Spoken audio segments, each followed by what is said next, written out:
Hold on. What? Our day is not over just yet.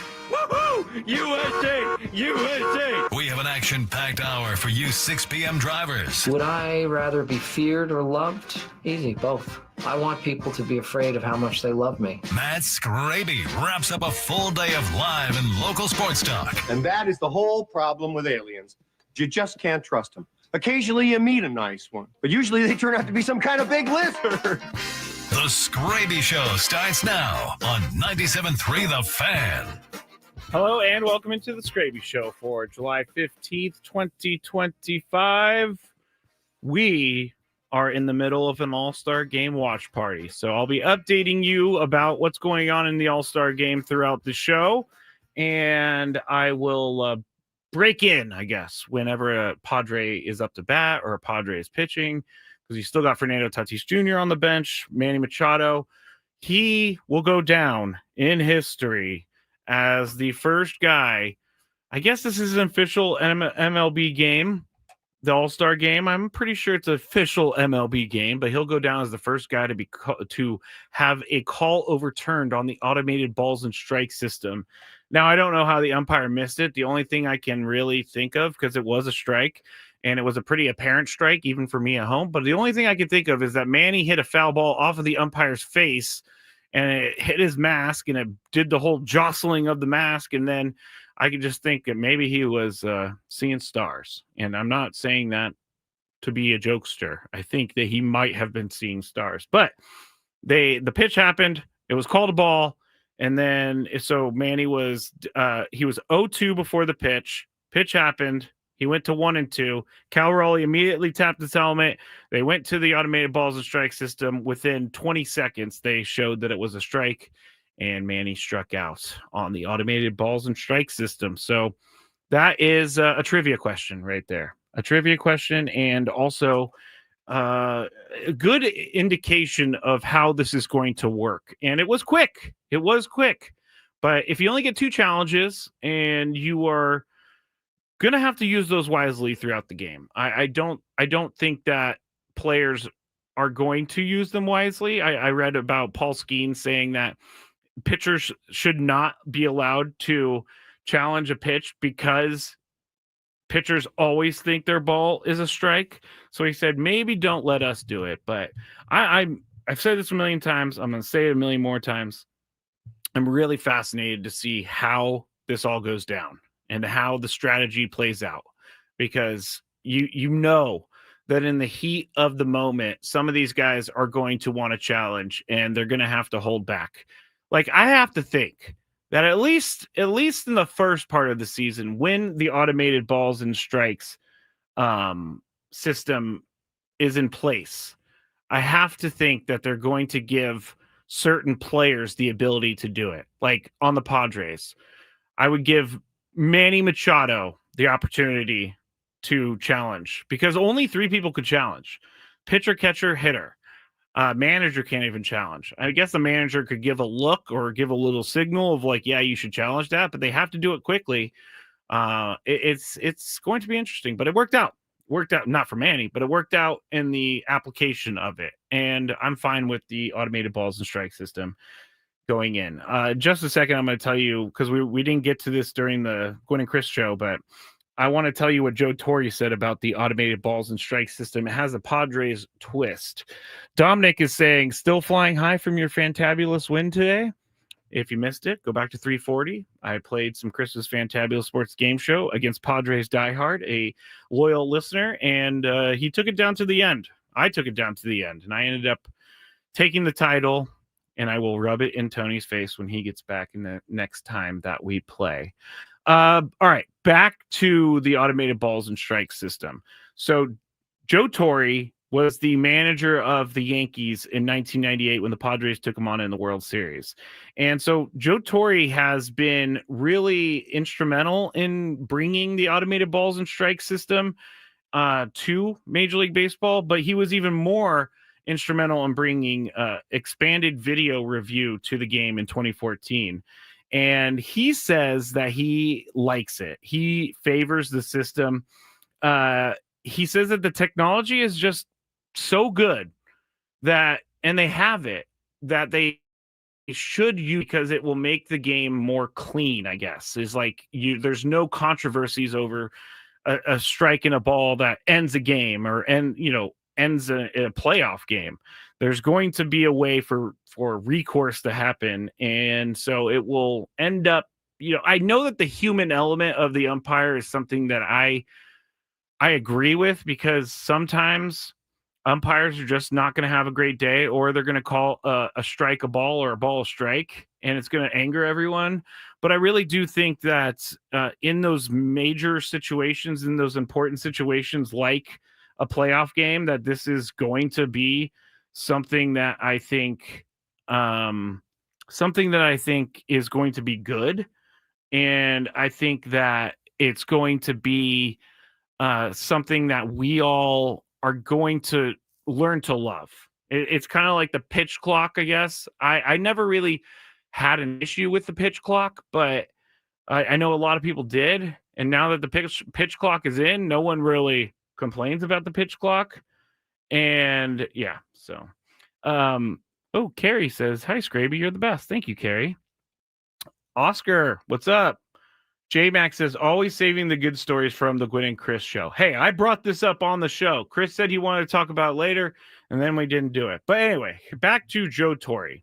And Joe Torre said that his Yankees teams benefited at least twice from blown calls in the postseason, including one involving the strike zone. And that one incident was in the 1998 World Series, and it was tied, bases loaded with 2 outs in the 7th inning. I'm sure many Padre fans remember this. Tino Martinez took a 2-2 pitch from San Diego's Mark Langston that appeared to be a strike, but was called a ball by Richie Garcia. Martinez then hit a grand slam on the next pitch for a 9-5 lead, and the Yankees went on to a 4-game sweep. So you got to think that if the automated balls and strike system was available back then it would be huge. I mean, it would have changed maybe not changed the outcome of the game, but it definitely would have changed the outcome of the at bat. And so there's some human element by Richie Garcia right there that I know that these umpires don't want to get stuff like that wrong. And I have talked to Mike Winters, who is sometimes at Petco Park during Padres games, and he said he's fine with the automated balls and strike system because he does want to get it right. But you got to think, I mean, revisionist history, but you got to think that the game may have turned a little bit different if that ball was called a strike, and instead Tino Martinez got another opportunity, didn't miss the pitch, hit a grand slam, put the Yankees up 9-5. So yeah, that is unfortunate, but I think it's hilarious that Joe Torre, who is someone who brought the automated balls and strike system into baseball, brings up something that happened in the 1998 World Series as a reason as to why they should have the automated balls and strikes system. All right, let's talk about, and I will update. Oh, Jason Adam, I forgot to say this. Jason Adam came in the game after Clayton Kershaw got 2 outs, and Chris and I were kind of talking about this at the end of the show between ourselves. But Jason Adam got 1 out, and I'm fine with it. Like, he's already been used so many times this year that 1 out is fine. He got his All-Star game credit, and he struck out Ryan O'Hearn. So good outing for Jason Adam in his 1 outing. They still got Adrian Morejon, still got Robert Suarez, still have Fernando Tatis Jr. to play. So if I'm on the air when those guys come in the game, you will hear about it. But so far, Manny and Jason Adam, the only 2 that have played so far. But yeah, again, I'm okay with the 1 out for Jason Adam. He needs to save his arm as much as possible for the foreseeable future so that he can pitch way deep into the season. All right, let's throughout the show, we're going to talk about many different things. And we're going to talk about something that the president would like to do with the game of soccer. And I feel like it's a little confusing. We're also going to talk about Scotty Scheffler and what he said in the media availability at the Open Championship about being successful in golf and being one of the better golfers in the world and being one of the best golfers, if not the best golfer in the last, 5 years or 4 years, because he's won a lot of tournaments over the past 3 or 4 years. And it was interesting for me to read this from Scotty Scheffler just because I don't know how those guys think, and his thoughts and feelings totally make sense to me, and I wanted to share it with everyone. But first, I want to pose this question, and then we'll go to break and we'll answer it on the other side. But I keep getting DMs, and I keep having people reach out to me telling me that the Padres should sell at the trade deadline. And I really, really don't know why. Like, outside of, I don't even call trading Dylan Cease a sell if they did trade Dylan Cease. I don't think that's the Padres selling. Now, depending on who else is in a deal and all that, maybe it's a sale.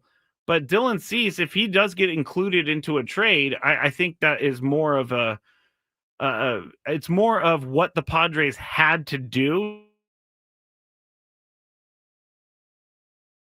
to make whatever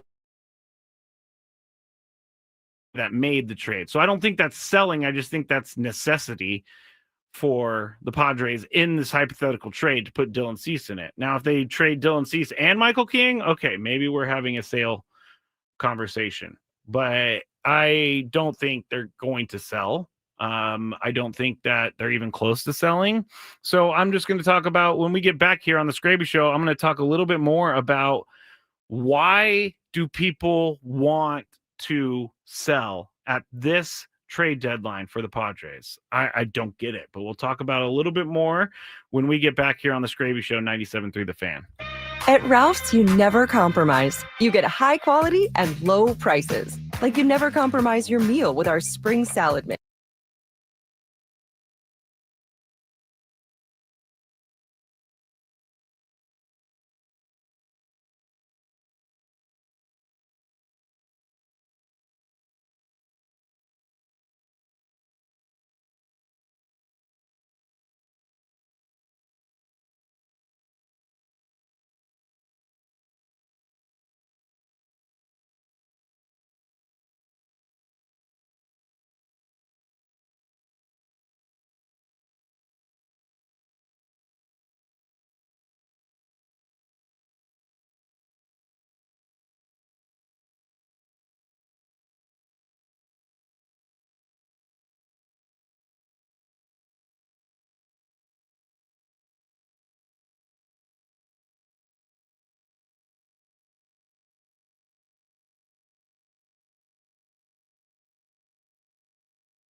Matt Skraby back with you here in Skraby Show, 97.3 The Fan. The All-Star game is being played right now. The National League is up 2-0 after they got a couple runs off of Tarek Skubal in the first inning. Can't remember who knocked in those runs now that I'm thinking about it. Oh, Ketel Marte.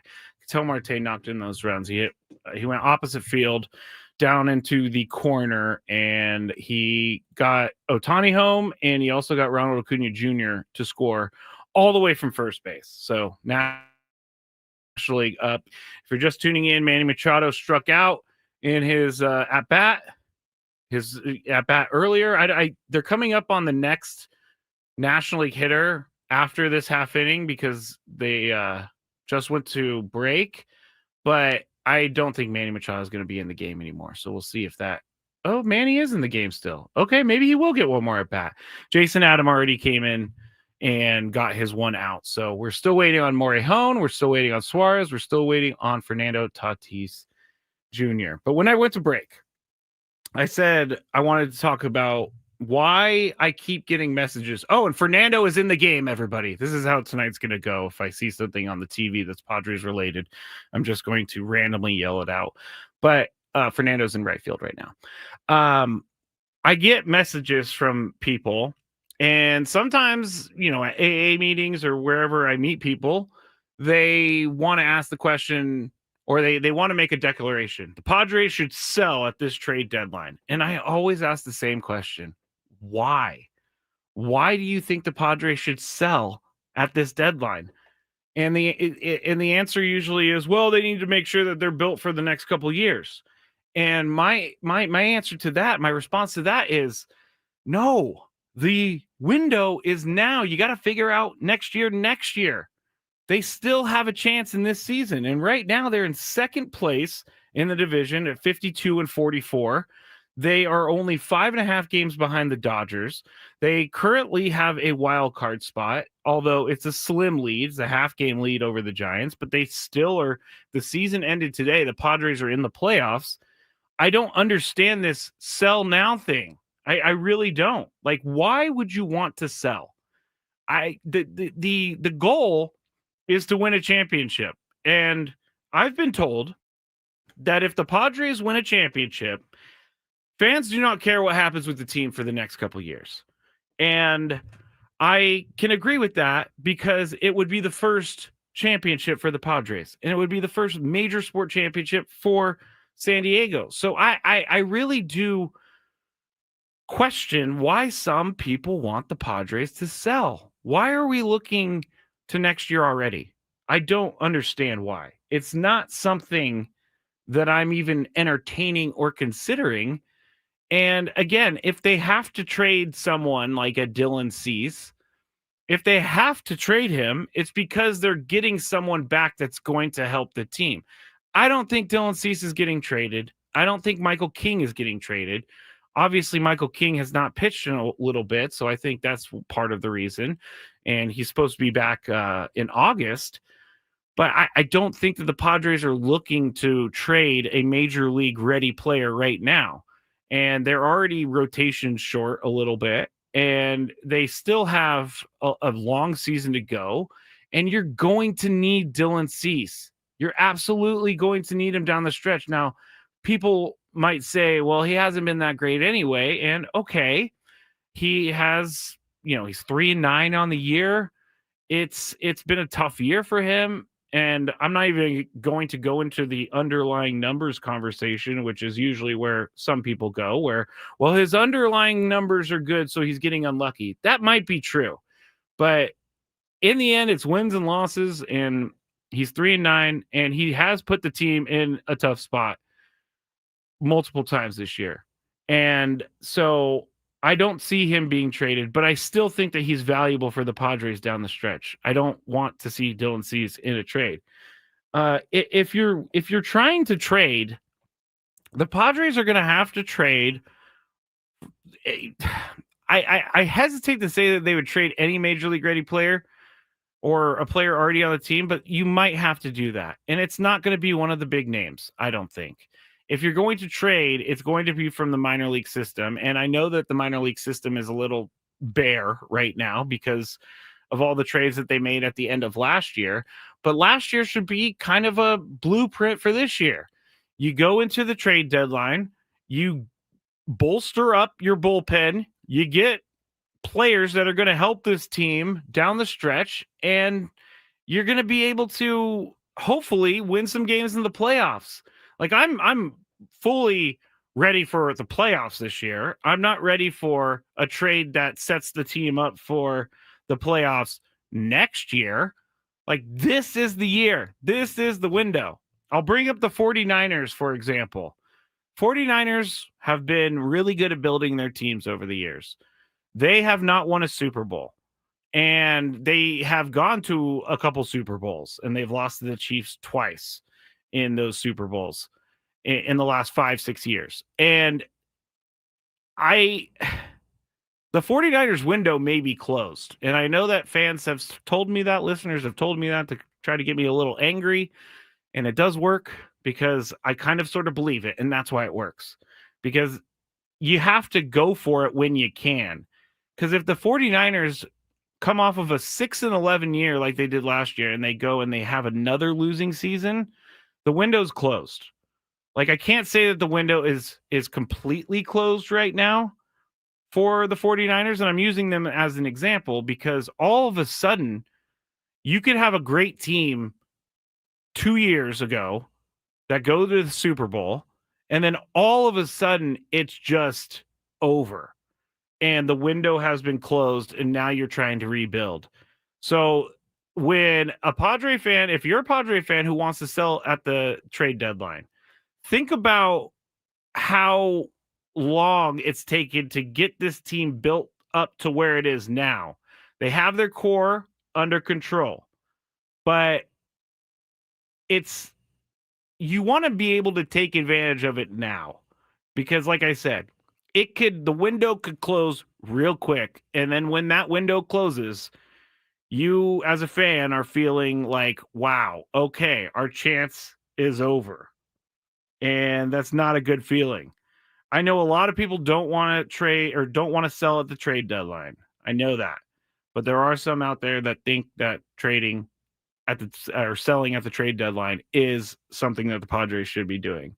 Now, I say all of that to say, at the same time, if a deal's right and you need to get rid of a big league player, but you're going to improve your team in the process, then go for it. But I don't see a sale being made here by the Padres at the trade deadline. Trade deadline is 16 days away. So we're going to have a lot of information coming out shortly in the next couple weeks about this, maybe in the next week. And we talked about it last night. Dennis Lin said that there could be a different looking team by the time they get back July 28th to Petco Park. Manny Machado is up to bat, so he is going to get a second at bat in the bottom of the fourth inning. Joe Ryan is pitching for the American League right now, Minnesota Twins. So Manny just fouled off the first pitch into the stands. I won't be doing play-by-play, but I will be watching to see what happens here. And we all know Manny Machado struck out on the ABS system call earlier in first guy really to be on the bad side of an automated balls and strike call, but it was the correct call. It was a strike and not a ball. So Manny's still up there, 1-2, no outs, bottom of the fourth. I didn't see where Fernando came in the game or what part of the order Fernando was in the game. So let me go and look at that real quick. I told you this is going to be an all-star watch party. Oh, Manny Machado strikes out again. That's unfortunate. I wanted to see Manny do some good things, but I'd rather him strike out here in this game than a real game. I'm clicking on the MLB Game Day right now, and let's see. Fernando, okay. He came in, duh. What a dummy I am sometimes. He came in the game for Ronald Acuna Jr. because, he plays right field. And so he's in the 2 spot, and he is going to be up here in 1, 2, 3, 4, 5 batters. So we'll keep you apprised of that situation. I've I'm okay with the All-Star game. I like it. It's just not what it is. It's just not like I thought it was better when, and I know a lot of people are going to disagree with me on this, but I thought it was better when the winner of the All-Star game, whichever league, got home field advantage in the World Series, because then it was actually something that you played for. And I like having something to play for in games like this, because the Major League Baseball All-Star game is the only game left of this type of style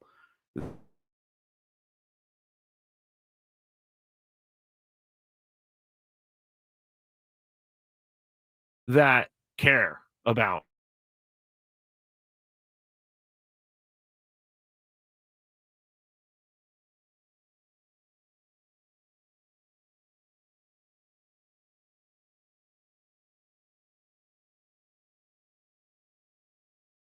Get started on Jacob Mizorowski again, because I've already done that. But All-Star game, NL up 2-0 over the American League right now. And I will keep breaking in as soon as we have things that we need to talk about. All right. When we get back, gonna get into some random stuff. Daily Gripe also at the end of the show near 7 p.m. But I want to talk about what our president Donald Trump wants to do with one of our sports. And I think it might be a little confusing. So we'll talk about that when we get back here on 97.3 The Fan, The Skraby Show. You can watch us on YouTube, search 97.3 The Fan or at The Skraby Show. You can follow me on Twitter, Instagram, at Matt Skraby. Back shortly. Ben and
If you would like to watch the show, you can on YouTube. Just search 97.3 The Fan or at The Skraby Show. We have one more segment to go here. We're going to be talking about a lot. I'm going to try to fit in a lot here, but I want to start with something kind of serious. And that would be when I really like, I give Major League Baseball a hard time for trying things and always, in my opinion, missing the mark on it. But one of the things that I love about the All-Star game is the stand up to cancer part of the game, where everybody in the stadium is standing and they have a sign and they have someone that has been affected by cancer. And so they, a lot of people put dad, mom, uncle, or things like that. And I'm going to be serious because I know I give Dave Roberts a hard time, but Dave Roberts did on his sign, he put Scott Miller that, he passed away a few weeks ago, and he was a writer here in San Diego and nationally. And Scott Miller was a big part of this station. And so I have to give Dave Roberts a little bit of respect for that. I have to give him respect for putting Scott Miller's name on the board. And I also want to say Bryce Miller as well, because we lost Bryce Miller earlier in the year, and it was due to cancer, unfortunately. I actually had, if I ever had one of these cards, I would put my Aunt Teresa on there, because when I was in college, when I was growing up in the Bay Area, before we moved down here, my aunt and my uncle lived a couple houses down, which was actually really cool. So I got really close with my Aunt Teresa, and she kind of became, my second mom. Whenever I needed something and my mom wasn't around, I would go to her and she would take care of me and all of that. And she died of ovarian cancer in her 40s. And that was very hard on all of our family, because she was a huge part of it. And, unfortunately left behind 3 kids and my uncle. So cancer affects everyone, and cancer is one of those really unfortunate parts of life. And it stinks. It really does. But thank you to Dave Roberts for putting Scott Miller on there.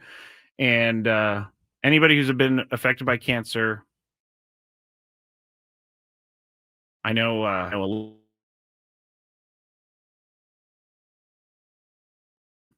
and I hope I said that correctly, that they beat cancer, but I know that they're doing better. So appreciate you for still listening. But yeah, so there you go.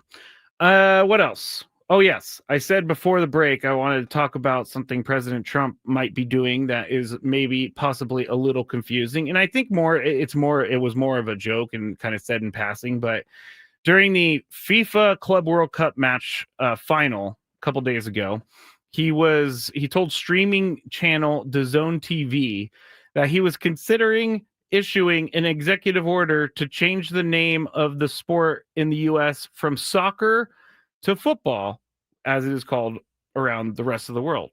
And I mean, I don't really care either way, but I will say this. I will say that it would be very confusing if we changed a sport from soccer to football, and then we have 2 footballs. Like, what are we talking about now? Are we talking about the NFL? Are we talking about the MLS? Like, what are we talking about now? So I hope that it doesn't change for that reason, because I do think it would be very confusing for all of us if we were to change the name of soccer to football, because now we have 2 footballs. But I think this was said more of a joke. I'm not sure, honestly, but he did laugh when he said it. So I think that would be kind of indicating that it would be a joke. I mean, he did change the Gulf of Mexico to Gulf of America. So I think it's not outside the realm of possibility. I just hope that he doesn't, because then we would be confused. And yes, we're confused Americans, I guess, or at least I'm a confused American. But if we had 2 footballs, it would be too difficult for me to figure out, because I have a small brain, I guess. Middle of the 5th inning for the All-Star game. 2-0 still the lead, National League leading. And I want to go into what Scotty Scheffler said at his media availability at the Open Championship.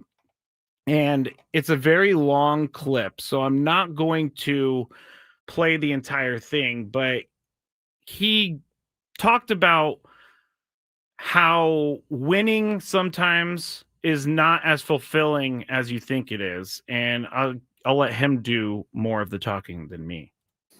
I think it's kind of funny. I think, I think I said something after the Byron this year about like, it feels like you work your whole life to celebrate winning a tournament for like a few minutes. It only lasts a few minutes, that kind of euphoric feeling. And I like to win the Byron Nelson Championship at home. I literally worked my entire life to become good at golf, to have an opportunity to win that tournament. And you win it, you celebrate, get to hug my family, my sister's there. It's such an amazing moment. And then it's like, okay, now what are we going to eat for dinner? Life goes on.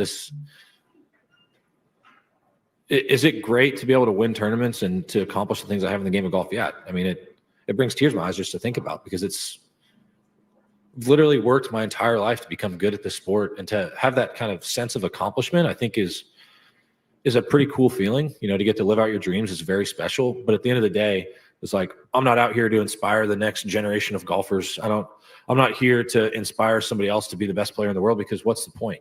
This is not a fulfilling life. It's fulfilling from the sense of accomplishment, but it's not fulfilling from a sense of like the deepest, places of your heart. There's a lot of people that make it to what they thought was going to fulfill them in life, and then you get there and all of a sudden you get to number one in the world, and then they're like, what's the point? And I really do believe that, because what is the point? You're like, why do I want to win this tournament so bad? That's something that I wrestle with on a daily basis. It's like showing up at the Masters every year. It's like, why do I want to win this golf tournament so badly? Why do I want to win the Open Championship so badly? I don't know, because if I win, it's going to be awesome for about 2 minutes. And then we're going to get to the next week and it's going to be like, hey, you won 2 majors this year. How important is it for you to win the FedEx Cup playoffs? And it's just like, we're back here again, So we really do. We work so hard for such a little. And he goes on for a little bit more, and he says, I love playing this game for a living, but does it fill the deepest desires of my heart? Absolutely not. And I want to, I don't want to say he's wrong for saying this, because I do like when athletes open up like this and give us kind of a look into their head. And I like talking about psychology and thinking about the psychology of things. But I don't think he's wrong. I think that we all have stuff in our life that we've worked towards, and we get to that point and you're like, okay, now what? Like, I've gotten here. Okay, now what? And I think that we've all felt like that. And I think that he's right, because when you accomplish your goals, you really are kind of, in a way, not lost, but it's like, okay, well, do I want to start a new goal, or do I just keep doing this one? Well, I want something more, so I guess I should start a new goal. It actually makes me feel better to know, honestly, that an athlete at the highest level can feel this way, because you think, okay, he wins the Masters. It's one in golf, that is the Super Bowl, and you win it. You feel great, as he said, for 2 minutes, and then you just move on. And it's kind of like, okay, now what do I do? I've already won the Masters. And I think possibly Rory McIlroy might feel some sort of something similar to this, because Rory McIlroy needed the Masters win to get the career Grand Slam, and he won the Masters, and he has the career Grand Slam, and then it's like, now what? And of course, I've never been a guy who has made $1 million playing in a 4-day event. It's really easy for me to say that he's right here, it would be really easy for me to say that he shouldn't have said this, but I'm not, because I like that he let us in a little bit, and it made me realize what makes Scotty Scheffler tick. And it's kind of an interesting thing that Scotty Scheffler said, just because you never hear the guys at the top of the sport feeling like this. You never hear the guys at the top of their sport saying, now what? And for him, like for me, I guess my next goal would to be having a longer show, or my own time slot type of thing. And so when I get there, now what? What's my next goal? I still have more goals. So I'm not at the top yet. I'm not at the top of the game yet. Scotty Scheffler is. And I would think that would be a pretty I guess the word I'm looking for is sobering. It would be a sobering moment. Like, I have worked my entire life to win the Masters, and now I've won the Masters. Now what? That phrase is now what?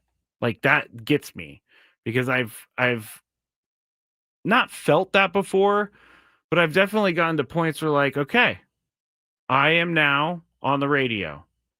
Now what? Well, for me, there's more goals. It was get your own show, have it right here. You're listening to it. And so Scotty Scheffler saying this is a good thing. And it helps people to be a little bit more vulnerable. I need people to be more vulnerable. And it tells me that Scotty Scheffler really doesn't care what anybody thinks about him, which is a good thing, because everybody's going to say things that is not, they're going to say things that people don't agree with, and they're going to crush you for it. But he said it, and I think he's spot on in certain ways. Again, I can't put myself in that position of being a world-class golfer or athlete, but I can put that in my own, position that I'm in right now. Like, I have different goals. So I wanted to bring that up just because I thought it was so refreshing that someone was talking like this. And you hear athletes say it sometimes, but like, what do athletes do when their careers are over? They ask themselves the question, now what? And I would find that to be very hard, because these guys have done nothing. We'll just take baseball, for example. These guys have done nothing but play baseball for their entire lives. And then they get to the end. Maybe they won a World Series. Maybe they won an MVP, et cetera, et cetera. But then it's just gone. And it's a fleeting moment. So I think that that's a part of sports we don't really think about. I think that's a part of sports that we don't ever give enough credit to, which is these guys are just, I mean, of course, they're fine. They're fine. They have enough money, all of that, but they have to find that new purpose in life. And it's got to be a little bit difficult for some of those guys. All right, let's go to our next story. Actually, you know what? I promised some San Diego FC news this week, so I wanted to bring up some SDFC news. And the first the news story that I want to bring up is that forward Milan Ilaski, who's local to San Diego, returns to FC Nordjylland. I know I pronounced that incorrectly, but it was a mutual loan termination. So he is headed back to his former club, a sister club of SDFC in the Danish Superliga, but he is not going to be with the team anymore. He joined SDFC on loan from Right to Dream on April 2nd, making his SDFC debut, replacing Alex Mighton in the 78th minute. He actually made 10 appearances with SDFC, 3 starts. He registered 10 goals during that time. So he had a goal. He averaged a goal a game, and he scored, I believe, 4 goals in one game, which is pretty impressive, I got to say. But here's the thing that I'm not like MLS. I'm still trying to get myself into the MLS lifestyle. And here's what I don't understand about MLS. Why do they have these loan things? Like, I understand that some of the players are leaving SDFC to go play in other tournaments, but here's what I don't understand. If you're going to try and build like the game, the MLS brand is what I'm trying to say. If you're trying to build the MLS brand, is there a way that they can tell these players that they can't go and play elsewhere? They have to stay with their team, because I would think, like, if say the NFL, if for 4 weeks during the season, star players were leaving their teams, and then they would just be replaced with other players that we don't really know, and then you can find a Milan Ilaski. But I don't think that would help the NFL whatsoever. So they have to figure out some sort of way to get their best players on the field all the time. And I know that there's probably some soccer/football fans out there that are like, this guy has no idea what he's talking about right now. And hey, I am honest with you. I am not well versed on the soccer world, but to me, as an American sports fan, this is kind of strange that they loan people and then they have to go back to their other teams. And this is another reason I think the MLS season is too long. Why not shorten the season and then have or just have breaks in general instead of just carrying on with the season? Why not just have a couple breaks so that guys can go and play for their separate clubs or their countries? I think that is a feasible. You don't want your best players missing a bunch of games because people are going to the games to see the best players.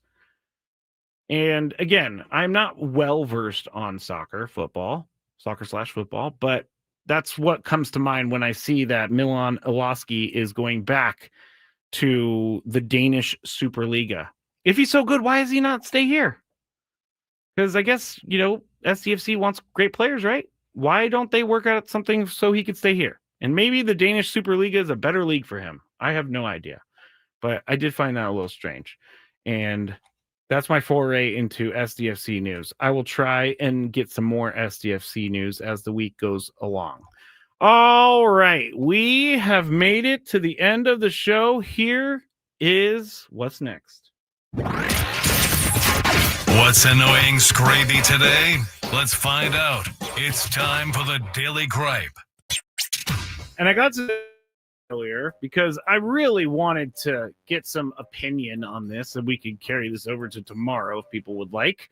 But I was at the Padres game on Sunday. I parked in the tailgate lot. And when I was leaving the tailgate lot, it was kind of a free-for-all. And I understand that sometimes it's going to be difficult to leave parking lots. That's not my issue whatsoever. My issue is, are there lanes for leaving a parking lot? Because as I was leaving, other cars were leaving. I was in line to get out. I was in the line that was directly feeding into the exit. So I felt like, hey, I'm doing good. But all of a sudden, all these other cars from all these other places started driving through parking spots and around parked cars so that they could try to force their way in. And it just caused this massive traffic jam. And no one wants to give up their spot because they're trying to get out. And I personally, yes, it's a me problem on this one. I personally don't want people to win. I don't want them to win that they got to cheat and get out of line and cut the line. That is not okay with me. But this woman, she was so incredibly angry at me, and she was cutting off everyone else. So it wasn't just me, but I was at the front. Her car was kind of behind me a little bit. So I had more of the I guess, right of way, but she drove up next to my car, nearly hitting it, trying to get in front of me because she needed to get out of that thing so bad. But she turns to me and she honks at me like, "You're the problem, sir." And I honked at her, and she gave me the one finger salute. And then I just started laughing because at that point I'm like, okay, this person is way crazier than I am right now.